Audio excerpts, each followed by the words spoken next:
The digital transformation space is changing at a breakneck speed. There's a lot of trends you need to be aware of. And so what I want to cover today are what are those top 10 trends that you should be aware of for 2022 and beyond.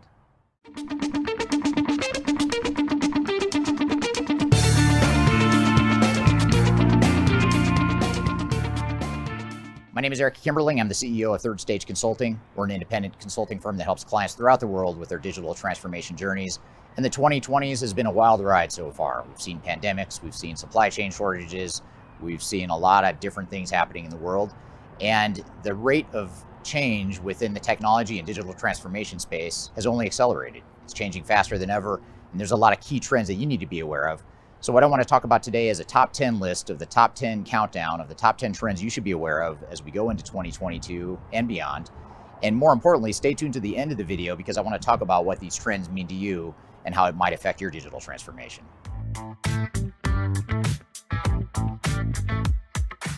Coming in at number 10 on our countdown for the trends for 2022 is that we're bound to see more consolidation of software vendors in the digital transformation and enterprise technology space.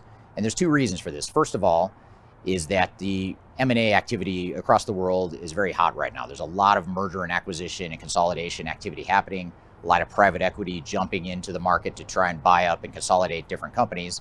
So that macro trend is certainly affecting the enterprise technology space. On top of that, you also have the rapid pace of change, a lot of upstarts, a lot of new technology companies, emerging technologies that are developing and growing at very quick paces. And that's going to create opportunities for the bigger software vendors to buy up those software companies. So those two forces combined are going to lead us to a lot of consolidation. And so when you're thinking about what types of software solutions or vendors you might consider for your organization, you really want to think about, is this a vendor that's going to be around for a while, or is it one that's highly likely to be acquired or perhaps even sunset in the future as part of a consolidation? So all that being said, that's enough to land consolidation of systems at number 10 on our list. Number 9 on our list is the fact that software vendor and system integrator sales bluffs are being called. They're being exposed. And what I mean by that is organizations in the software and implementation consulting industry are becoming more aggressive and more brazen than ever in trying to sell their software and their services. And what's happening as a result is they're selling their software into situations that it doesn't belong. For example, we see a lot of small organizations that might try to implement a product like NetSuite or an SAP, something that's not very flexible and doesn't necessarily fit their specific needs. And I just pick on those two vendors as one example, but it's happening across the board where you have software vendors that are pushing their product into situations or industries or types of companies or geographies where they don't have the right competencies to support those solutions, or they don't have the right implementation resources to support the implementation of the product. So watch for the ERP failure rate to increase and really keep an eye on those risks that come along with the overselling of enterprise technologies such as ERP, CRM, HCM, etc.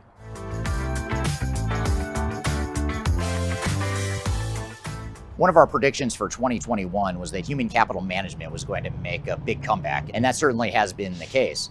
In 2022 and beyond, we expect that trend to continue. We expect human capital management to become even more important, especially as we experience resource shortages, which, by the way, I'm going to get to that later in the countdown. We experience resource shortages and we have trouble keeping employees and making sure we're keeping employees engaged and motivated within the organizations. In today's day and age, with somewhat dispersed workforces and health concerns and really valuing employees more than ever, human capital management and the technologies and process improvements that go along with that are more important than ever. So watch for human capital management to take on an even bigger role in 2022 and beyond. Now, I just mentioned how human capital management is so important in 2022. Part of the reason for that is because we're experiencing resource shortages across the world within the enterprise technology and digital transformation space. This is a challenge for consulting organizations, software vendors, and even end organizations that are implementing new technologies. And so when we think about how this affects our transformation, we have to be prepared to have fallback plans and risk mitigation plans for what if our software vendor or our system integrator or our implementer do not have the resources we need, or if a resource leaves the project, leaves the company, what are we going to do and how can we hedge that risk? One important way to hedge that risk is not to be so dependent on one big system integrator or one software vendor. Oftentimes, organizations become so dependent in an unhealthy way on these consulting and implementation technical firms that they are highly disrupted when there's a transition or a resource shortage. So one way to hedge that is to make sure that you build as much competency as you can in-house so you aren't so dependent on those outside companies. So all this is something to keep in mind as you enter digital transformation in 2022.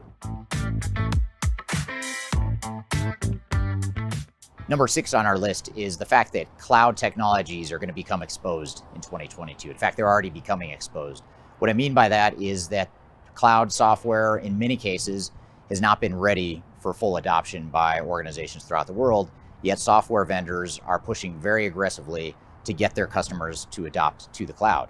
Now, they'll tell you that it's going to create a higher ROI and that it's going to be a lower cost of ownership and you're going to get better capabilities, and that if you're not in the cloud, your organization is going to die. They're going to tell you all this stuff. It's not true. None of it's true, in fact. It may be the cloud is the right answer for you, but most of the things I just said are not true. So even if cloud technology is best for you, you need to recognize what the real total cost of ownership is and what the real capabilities are. And where software vendors are getting into trouble is that the capabilities just aren't there. They've had decades of development and R&D for their on-premise solutions, and now they're making a very sudden shift over to the cloud and trying to get their customers to switch to the cloud. And most of this is being driven by money. The fact that investors value and put a higher premium on stock multiples for software companies that have cloud subscription revenue versus on-premise, which are one-time purchases. So money's driving that behavior and money's driving that influence. So what's happening as a result is that these cloud solutions are not complete. They are lacking key competencies and capabilities, but yet organizations are trying to deploy them throughout their operations and finding that they're falling short.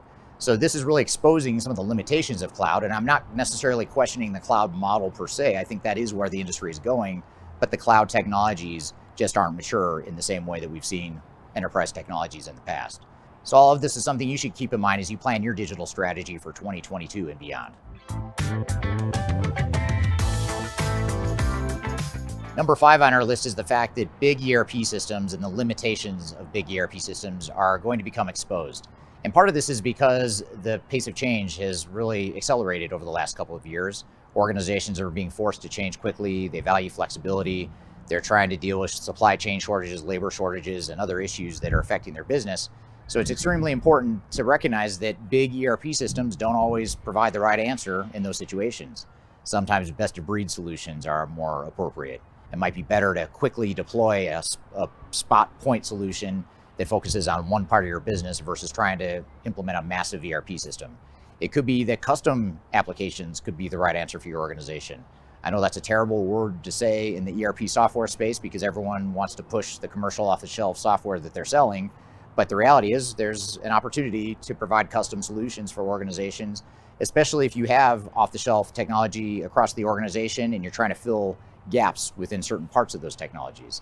So it's really important when defining your digital strategy to recognize that there are severe and significant limitations to big ERP systems and single ERP systems. And you want to make sure you consider all your options, whether that be best of breed, custom deployment options, single ERP systems, or some combination of all the above.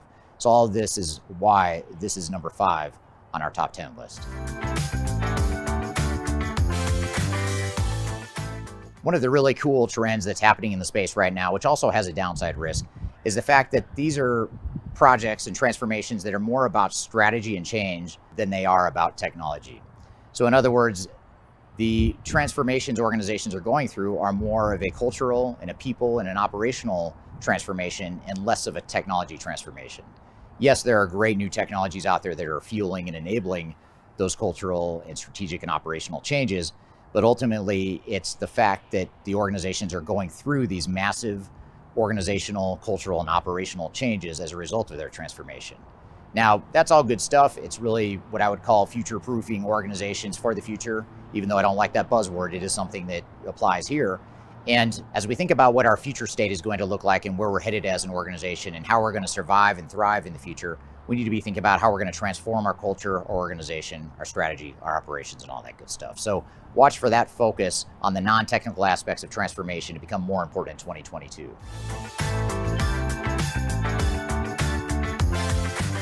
Supply chain management is one of the most important disciplines in the 2020s. We've all seen the shortages of products at our local grocery store. We've all experienced the impact of raw material shortages or other product shortages within our businesses. So we're all fully aware of some of the limitations and strains within supply chains. This is where supply chain management and digitization comes into play. We need to find technologies to automate our supply chains to give us better visibility and transparency into the supply chain, allow us to integrate with our suppliers, with our customers better, and really combine and consolidate the entire supply chain. Now, it's not just about technology either. Even though we're talking about supply chain management technologies here, we're also talking about a broader and more robust supply chain transformation that goes beyond technology. It's in many ways operational changes and diversifying your vendor base and making sure that you have better response times with your customers and you're providing a better customer experience. So those things all translate into process changes, operational changes, strategic changes, cultural changes, organizational changes, all those sorts of things that need to align with this future state that you're moving towards. So watch for supply chain management to continue to be important, as well as the automation and technologies that go behind that.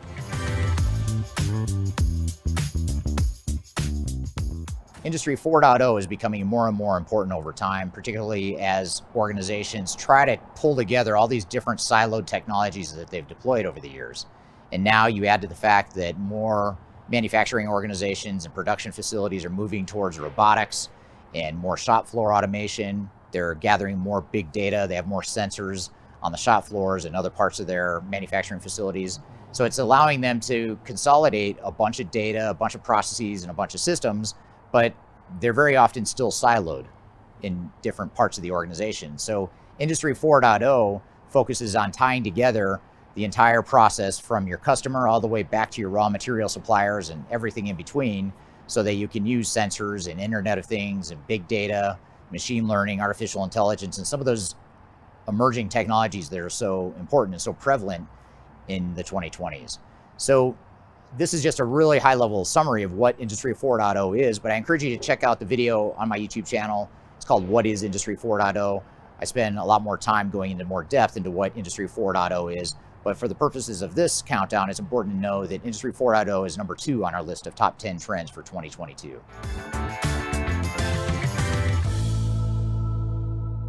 Now, number 1 on our list, it's something that ties back to the other 9 things in our top 10 list. In fact, it really is what should drive everything else that we've talked about.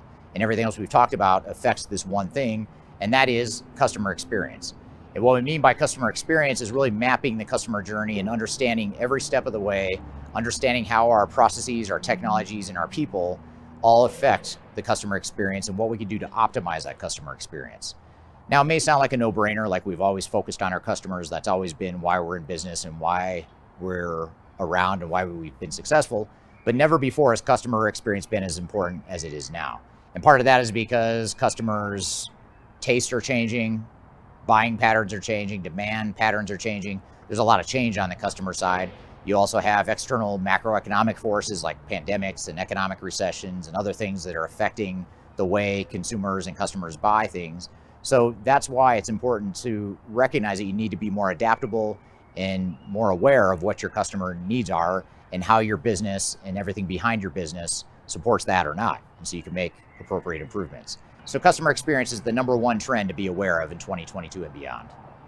Now, these 10 things are important to note as you plan your digital strategies for 2022.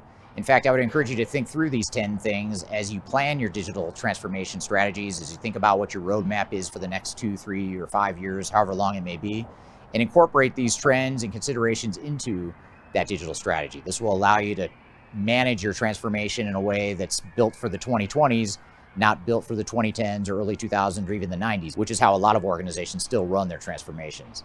So I hope you found this information useful. I've also included some downloads and links below that'll help you further unpack some digital strategy trends in the industry. I encourage you to download our annual digital transformation report, for example, among other reports I've included links to below. Be sure to check that out for more information on how to plan your digital strategy and understand some of these trends in more detail. So I hope you found this information useful and hope you have a great day.